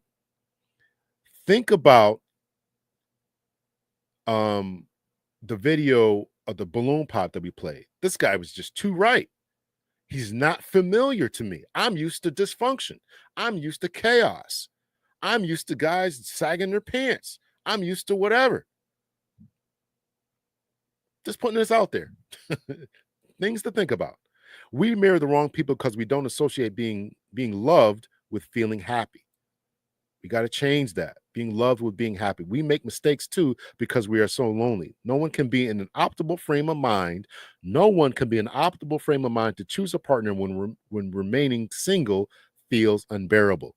If you just want to get married, I've talked before. I've had a couple of ladies who just want to get married. I just want to get married. You want to marry me? Or you just want to marry anybody? You want to marry me, or you want to marry anybody? You can't just get married because you're lonely, right? We have to be wholly at peace with the prospects of many years of solitude in order to appropriately be picky. Otherwise, we risk loving no longer being single rather than we love the partner who spared us from that fate. Finally, we marry to make a nice feeling permanent.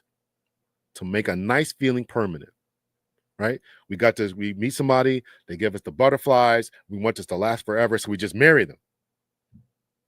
We imagine that marriage will help us bottle the joy we felt when we thought of proposing first came to us. Perhaps we were in Venice on the lagoon in a boat with the evening sun throwing glitter across the sea, chatting about aspects of our souls and no one ever seemed to have grasped for. With the prospect of dinner in a risotto place of little later. We married to make such sensations permanent, but failed to see that there was no solid connection between these feelings and the institution of marriage.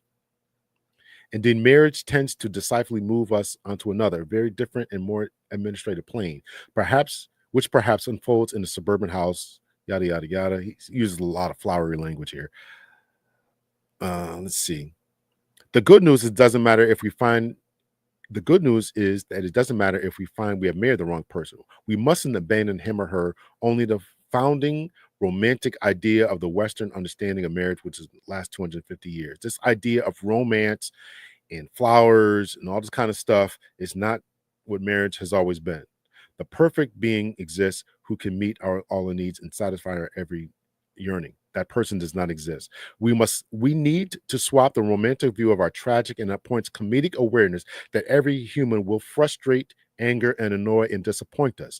That man that you're going to marry, that woman that you're going to marry is going to annoy you, frustrate you for the rest of your life. And we will, without any malice, do the same to them.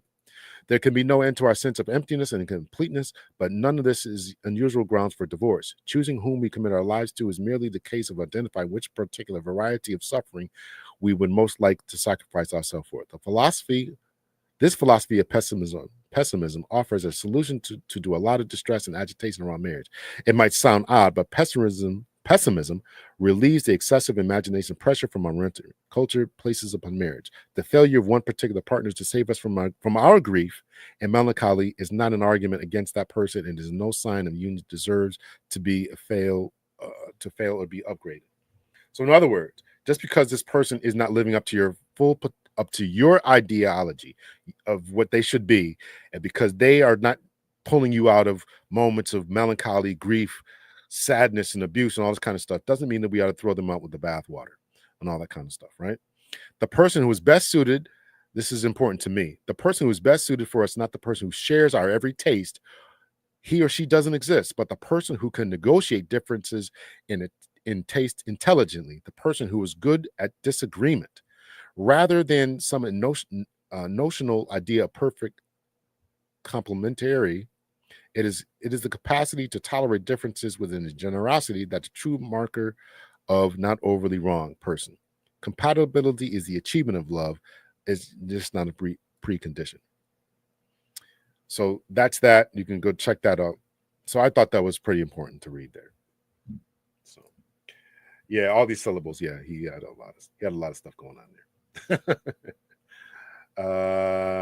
Let's see.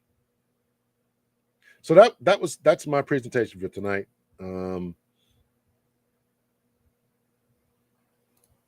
Yes, I do definitely think that people need to be more honest with themselves. Marriage isn't for everyone. Compromise, balance, all that kind of stuff is definitely important. Marianne Williamson said that marriage is a spiritual assignment holding up a mirror.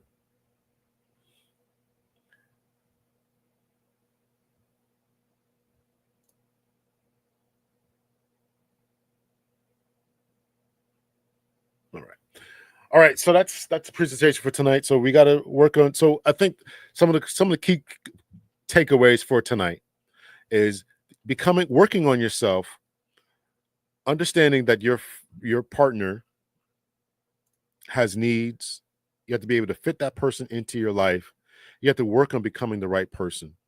And marriage is not, as we all know or should know by now, this panacea of always flowery emotions, of great times. That person is going to make you mad. That person is going to upset you. That person is going to agitate you and annoy you. But how do they disagree? Yes, we should find some different compatibilities, and we have to learn how to take the ideas from the marriage from the past about marriage from financial gain somehow to the more modern marriages of partnerships. We got to find a way to make those things work. We got to work on our mate selection. We got to work on, as he wrote in his opinion piece about familiarity, working on ourselves, childhood traumas. We got to be able to deal with all that kind of stuff to make all this happy. So I'm going through the conclusion now. so those are my conclusions. Work on yourself, become the best version of yourself, have a space, open up a space for somebody else to come in and to love you in the way that they can show love, and of course that you can appreciate. It's a place of compromise. It's a place of compromise. So those are some of the secrets to it. To becoming the right partner is working on yourself and being able to receive love, being able to give love, and being able to know, how to have disagreements. Don't bring up past traumas. Don't, learn how to work with one another and get what you need. Get what you need. And be able to give what the other person needs. So many, give what the other person needs. Give as much as you can for the other person. And I think that Sassy says the right compromise and balance is paramount. And again, I think she's right. Again, I think more people need to be honest with themselves and admit that they aren't marriage material. Marriage material being that you are able to give. You are able to give. It's not for everyone. Everyone shouldn't. I agree. Everyone should not be is not qualified or designed for marriage. Maybe prolonged engagement could be the way. Could be the way. Adjustment, flexible versus compromise, and receive. So the game is fun. The game is fun, not love. We're only resources for our needs, not to give. Vetting means finding one who loves and appreciate what you have to give. I agree. And they can appreciate it. They can love, I can love them, we can appreciate it, we can have a good time. And this person is going to get on my nerves. But just because they get on my nerves doesn't mean we should throw the whole thing away. You got to be cool with putting the work in. Marriage and relationships are work. You got to be cool with putting the work in. Thank you for tuning in, Gerald. I really, really appreciate it. Great show. This was fun and informative. I appreciate it. 2 a.m. in the UK. I appreciate you clicking in. We're about to log off. So I do appreciate it. Be willing to always communicate and work on your relationship every day. Yeah, that's important. It's funny. This is a funny statement, Jayla, because we shouldn't marry someone hoping they'll change. Men generally hope that your woman never changes. We don't want to see you, if we married you, you were a type of person that covered up. We don't want to see you in 10 years. Now you want to wear, booty shorts and this, that, and the other. We don't want to see that. But a lot of times ladies will say, I want to marry somebody and hope that they do change, or I can change them. I can make them, go to school, work on your potential, start a business or whatever. So I don't know. It's tough. Yes, I think that was a part of the article I just read. Many people marry to fill a void, get familiarity, to escape some things, escape trauma from the past. They marry because they come from a dysfunctional family, and this person is too perfect. I can't deal with this guy, that chocolate dude in the video. too perfect. Yeah, you got to criticize his ankles, and they weren't even ashy. It's crazy. I will try to do the next live next year. I keep saying that to myself. Stop wearing tight pants. Change every day. No change means no growth. Yeah, that's probably true too. No change means no growth. No change, no growth. Y'all need to hit the like button. Hit the like button. I don't know where we're at with that. Dr. L's 50 push-up for not taking a break. Thanks for it. I know I should do it. I gotta take a break. I gotta take a break. But I thought this was good one to end the year on and all that kind of stuff. So yeah, I know I hold push-ups. I know that. All right, y'all hit the like button. If anybody wants to buy me some sandwiches for the upcoming year, let's see. Buy me some lunch. Where am I at? Y'all can hit me up, buy me some lunch. I'd appreciate it. Thank you. I thank you all for joining. You guys make it all happen. I appreciate you all. I'm planning to do 2 videos this week. I haven't recorded them yet, but I got ideas to do on all that. So thank you. Thank you. Hope y'all have a great new year. Let's see. I'm glad you guys enjoyed I'm glad you guys enjoyed it. Yeah, thank you so much. Compatibility is key. Brother, I'm trying. I appreciate it. I appreciate you all. So, listen, this is years of me making mistakes. I wish I had all this information and life experience and all this kind of stuff when I was a young man. When I would have saved myself a lot of heartache, a lot of trouble. So I try to give it out because just try to tell people what I've learned, and I don't want us all making the same mistakes. I really can't. I really can't wait. Thank you so much, Rhonda. Thank you so much. Have a blessed new year. See, we would say you're changing. I try to change every day. My grandmother told me that all life long you're learning something. So I plan to I teach at a couple different schools and they offer free education. Well, not free education, but a reduced rate education. So I try to take advantage of that. I'm constantly listening to stuff. I'm trying to improve myself. And a lot of this has to do with me. A lot of this that I'm doing is, trying to become the right partner for myself. I mean, I made mistakes in my marriages. Right. And so the guy that was in the video that we talked about, Chris Williamson's show, he's Dr. Robert Glover. He's got a book out too, if you guys want to check that out. He was married twice himself. We make mistakes. We make mistakes. We don't know a lot of times we don't know what we're doing. We don't know what we're doing. As a 20-year-old guy, when I got married, I didn't know what I was doing. I didn't know what I was doing. Just gotta be honest. I didn't know what I was doing. But we never listen when we're young. That's why I did the video about Travis Hunter. It's a shame. It's a shame. We need more guidance. And somebody wrote in one of the comment section, we need to bring back arranged marriages. I think that would be a definite way to fix a lot of the problems of arranged marriages. It'll never happen, but arranged marriages would definitely make a big difference. Absolutely, Moni D. Absolutely. That check engine light ain't going away. It's only going to get worse. The check engine light only gets worse. That little noise that you hear in your house, in your car, it's only going to get louder. It's only going to get louder. Are you equally yoked? Videos golden dropping? Yeah. Listen, man. Listen. Yeah.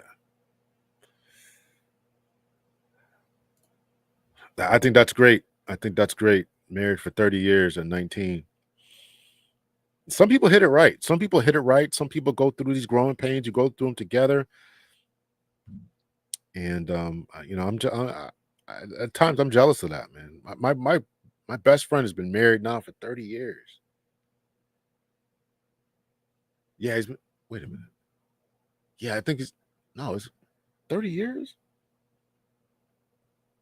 30, it's like 30, maybe 31, 32 years, something like that. And he told me that. I'm like, man, first of all, I feel old. I know you for 30 years, but and I got and there's another friend of mine too.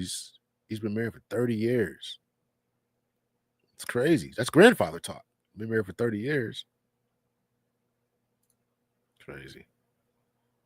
Was married. Oh, I'm sorry to hear that. Not divorce. Oh, I'm sorry to hear that. Sometimes guidance prevents lessons from being learned. Often it's the hard way. Well, that's true. The quality, and yeah, that's true. Definitely the quality. But I'm really wrestling with this. This is why I'm doing a lot of reading. 15 years too long. I'm doing a lot of reading, man, and I'm trying to figure this thing out, because if I do it again, I don't want to mess it up, and I want to be over the traumas. I really want to work on myself to be the best version of myself.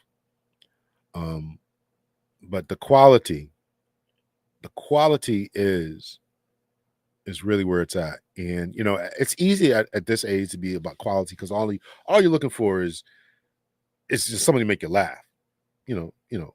Touch each other's genitals from time to time and just make each other laugh.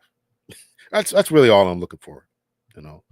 But when you're young and in your 20s, right, you're raising kids, and there's clashes about chores and housework, and particularly now, gender role. You guys are getting upset about about folding laundry. Crazy. Hey, high vibe. So yeah. So yeah, I'm trying to do a lot of internal work, hire a housekeeper. That might be it. I mean, listen, I have a housekeeper now, so I mean, you might not be able to afford it when you're growing up, and I would not like this whole hire a housekeeper thing. Well, I think it's good probably when you're established. I wouldn't want my 3 and 4-year-old growing up around a housekeeper, because I want them to be able to take care of themselves. So again, this is in the video that I showed, what being a nice guy with Dr. Robert Glover, the Chris Williamson thing. I think it was that video they talked about. I watched a couple of them over the weekend, but I think they talked about marriage being a luxury item now. Marriage is a luxury item. I thought that was a profound way of putting it. Marriage is a luxury item. I don't need you. You don't need me. But we just kind of get together. And if it don't work out, then we just kind of. But this whole hire housekeeper. I have a housekeeper now, but if I got kids, I want them to learn how to do chores. And how are you going to learn how to do chores if I got a housekeeper? I mean, you got to wash you got to be able to keep the house, not just occasionally washing the dish, occasionally vacuuming, but we are now as a unit responsible for making sure we have the maintenance and the upkeep of this home. And that is not something that I would want to rob my children of. That's me speaking. I would not want to rob my children of. You got to know how to do it yourself. So that's just my thoughts. You're bringing different insight into tonight, sense of transformation. Listen, I'm constantly going through transformation. You got to take a look at yourself. You got to take a look at yourself. We talked about the introspection. You got to be able to take a look at yourself.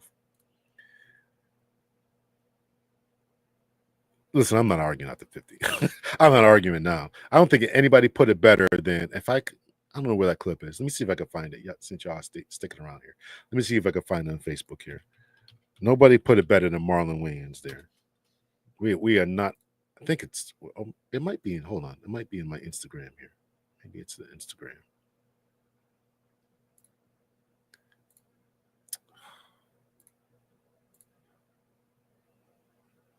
Saved. Let's see. Is it Instagram? Nobody put it better than Marlon Wayans here. Here it is.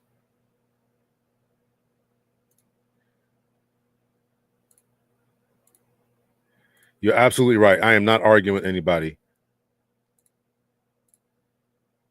Let me show you what Marlon Wayans said about arguing.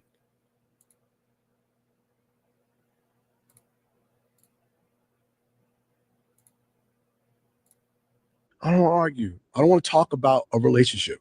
If I got to talk about the relationship, then we're not in the relationship. We're walking through your anxiety and through your fears. Because if you're in this relationship, then you're loving me, you're hugging me, you're touching me, we're holding hands, we're laughing together. All this talk about this now, no, you're giving me anxiety. I don't want to argue. I just want to smile. And if I'm 52 and God blesses me to live another 20 years, that means I got more days behind me than I do ahead of me. I'm not letting anybody waste not one fucking moment of my life. I'm going to enjoy this ride. And if I need to be alone to enjoy it, that's what will happen. How about you actually fucked up? And that's easy. I'm like, oh, I fucked up. My bad. You are good. You are easy to admit. My bad. I'll do better. I don't argue. I don't want to talk about a relationship. If I got to talk about the relationship, then can't sum it up any better than that. Can't sum it up any better than that. I'm not arguing. Not arguing. So to your point there, Sassy. Yeah, I'm not doing all that. I'm not doing all that. We are talking about we're kind of rambling right now. We're kind of rambling right now, High Vibe. We're kind of just going through some stuff. So I'm probably a little late on this. Huge applause for doing the work on self. That is evidence of growth. Listen, I made a lot of mistakes. It's too bad. I agree, but some 50-year-old play too late. Well, you got to get away from people who are playing games. You got to get away from people who are playing games. I don't have time for that. I don't have time. I don't have time for that. Jeez, come on now y'all doing the most now. we don't need all that. We don't need all that. But I appreciate that. No, Doctor, too sophisticated for Bloom Pop. Oh man, y'all funny. He should pick a city and do a meet and greet for 40 plus. He should pick a city, do a meet and greet for 40 plus. People keep asking me to do it. I'm not a dating coach. I am not a dating coach. I mean, I think I really believe that what we talked about tonight, doing the internal work, is really good. What's going to make it work, particularly for us mature people over 35. You got to do the internal work. You got to stop looking for the right person. You got to stop looking for them and be the right person. Now, that person's not going to fall in your lap, but you got to do the internal work. So I'm not popping my balloon. I appreciate that, Joy. I appreciate that. We got to get in fine bottoms without socks and see the results. Yeah, I mean, listen. I have some lotion on, so I have some lotion on your attachment style. It can really help people heal. That's something I got to get into. I'm reading a lot of different stuff about attachment. I got to get into the attachment style stuff. I have not read a lot about that yet. Not a balloon popped if Dr. L is on it. I wish that were true. I wish that were true. I wish that were true. Arguing is exhausting, and he's right. It gives me. I never had the vocabulary before. When I was in my 30s, I'm like, oh my god, just like what's going on? Right? Why are we arguing? Why can't I just say I'm sorry and just fix the issue? What are we talking about here? Right? Not all talking is arguing. No, that's true. I guess so. Dating's a part of life, and your life coach, so that qualifies you. Yeah, I'm new to this dating scene, though. I'm catching up, though. I promise you, I'm catching up. The attachment info is very useful. I'm Laura. I mean, read a bunch of different articles and stuff. That's my way of doing that. So. All right. So that's it. So y'all want to put me on balloon pop? That's what we're talking about for tonight. So, anything else? I have not eaten yet. I worked out and I came and sat down. So I am hungry. All right. Thank y'all. Y'all make sure you hit the like button. Hit the like button. I think that's what Marlon Wayans was saying. It's not even about the relationship. He's just arguing just to be arguing. And I watched the video that I'm sure many of y'all will be very, very offended at. But it was about how women need drama. Maybe I'll do a reaction to that one day. It's like how women need drama. It's not me saying it. These are women saying this stuff. So, yeah. Jeez, y'all are too much. That's the trauma. Arguing can be a habit, and it's trauma, right? If you grew up in a dysfunctional home and you're not satisfied with yourself, and things are boring, and that's trauma. That is trauma. Yes, ma'am. Yoli, have a good night. Have a good night. Enjoy your food, Dr. L. Night all. I see now my arguments trying to make someone love me instead of realizing they weren't choosing to love me. That's a difficult place to come to. That's a difficult place to come to mentally. That's a difficult place to come to mentally. So you understand that, when somebody doesn't love you the way that you feel you should be loved, them showing up and all that, it's a difficult place to come to. To an agent of chaos, and I'm sorry to hear that. Some women know we got better things to do, no drama. Some women know we got better things to do, no drama. Listen, we're those type of women. No drama. Let's just get together. Let's cook some food. Let's go to the movies. Let's do bowling. Go back home. What are we talking about? But it's easier when you're more mature, because number one, you have life experience. Number two, your kids are grown, right? Who's picking up the kids? Who's taking care of this? Whose turn is it to wash dishes? I cooked last night. You don't have to. I don't know. Those aren't even conversations I have. And he wants to debate everything. I'm sorry about that. I'm sorry about that. So. I want to say too that a lot of people are still trying to find their way. A lot of people too are still trying to find their way as mature adults. They don't want to be taken advantage of. They want to be proven right. They want to know that they're right. They want to know that they're smart. They want to put their education to use. They're still trying to mature and find out who they are. Right. And that was one of the videos that we played is, you got to figure out who you are, have that confidence, and do the internal work. And, just because they went to school and have a formal education, become this high value dude doesn't mean that they have all this wisdom about them. So, there's a difference between knowledge and wisdom. There's a difference. There's a difference between knowledge and wisdom. So we want people to love and heal the ugly part of ourselves, but that is something only we can do. Absolutely, 100. And that's what the opinion piece that was very wordy and very flowery was trying to say. You can't have other people.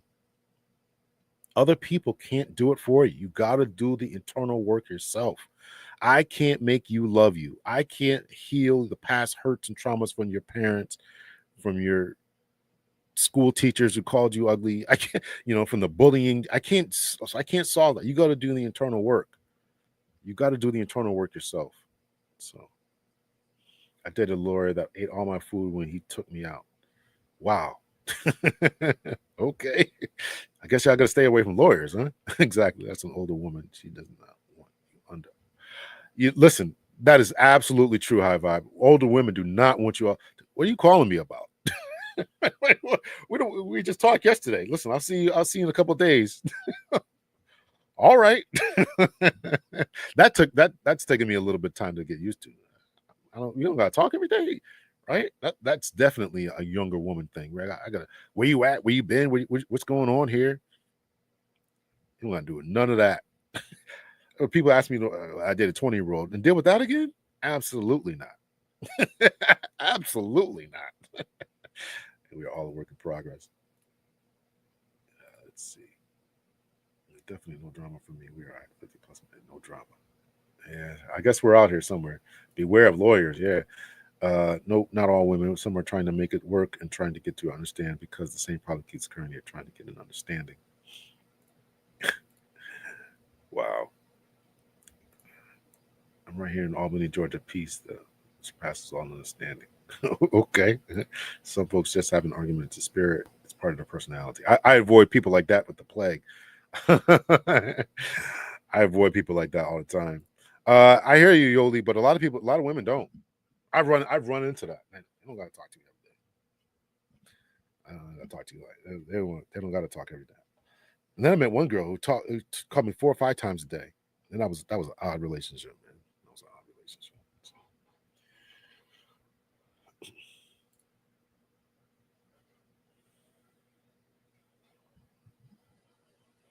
Y'all hit the like button as we close out. As a woman, I'm waiting for this comment here. As a woman in my 50s, did you finish writing that? I know I'm hungry. I'm hungry.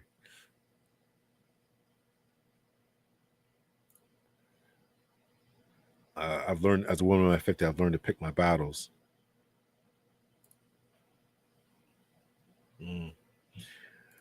Some don't. I'm telling you that. Yeah. Some people do. Some people do. I've run into a lot that don't. I got business to do. I got business to do. I'll call you when I call you. All right. Okay. All right, y'all. I'm going to bed. I'm going to eat, and then I'm going to watch a movie. I might go watch what's her name here? I might go watch 688 again. I enjoyed that movie. I might go watch. Matter of fact, I'm definitely going to do. I'm going to watch 688, and then eat while I watch it. So, thank you. Some men don't realize there are women out there that want peace too. Where they at? Good night. The Forge. Yeah, someone told me about that. Okay, maybe I watched The Forge. Okay, I watched that. Somebody else told me about The Forge, and y'all had me watching. I know I gotta go. Y'all had me watching. Dating After 50 or Love After 50. Later Daters. That's what it is. Later Daters. So, yeah. So maybe I'll watch The Forge tonight. Yeah, I know. All right, y'all. I'm out of here. Much love and peace. I'll see you guys. I don't have anything dropping for tomorrow morning, but I'll try to drop one before the new year. So I got 2 ideas I want to talk about. And y'all hit me up if y'all something y'all want me to talk about. Some people do. You guys got my email. Send me an email. Big L PhD at Gmail.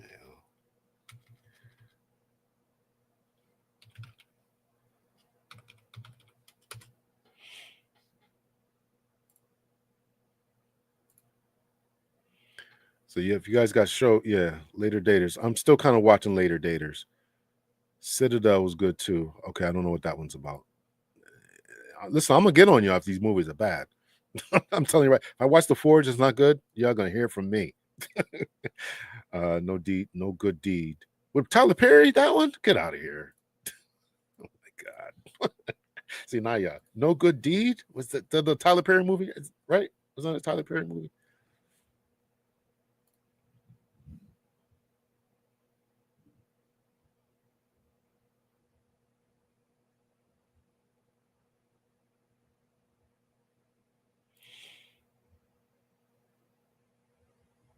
Okay, the Citadel's on Prime, and so is Citadel's on Prime, and what else is that? The Forge is on Prime, or is that Netflix?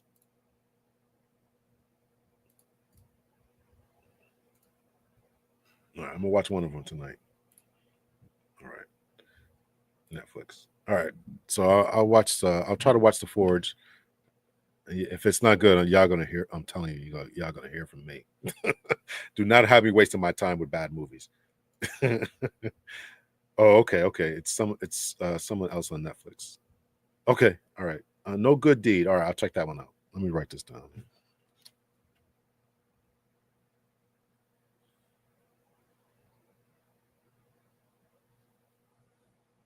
No Good Deed, Citadel, and The Forge.